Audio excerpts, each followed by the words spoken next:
Бүгін 7 сәуір, Кентау қаласы Мансап орталығы. Алдында келген кезде мына жерде автокөліктер қойған автокөлікке айыппұл салынған болатын.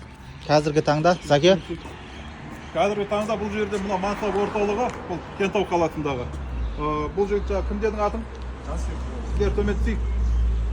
Төбеден қараған бәрімізге жақ, бірақ бәріміз теңес тұрады. Жансерік, қазіргі таңда мына жерге көліктің бәрі қойылып жатыр ма? Қазіргі таңда. Қанша уақыт болды? Бір ай көлем болып қалды. Бір айдың көлем болды ма?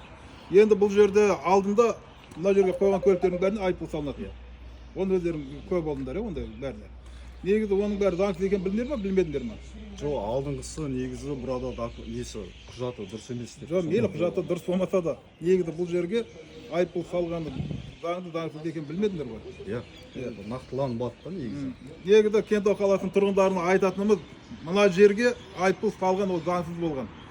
Қазір ол полиция департаментінің тарапынан бұл жерге айыппұлды салған сотрудникке, яғни жол қызметкеріне, жол патрульдік полицияға, инспекторға шара көрілді және хаттамалардың көзі жойылды.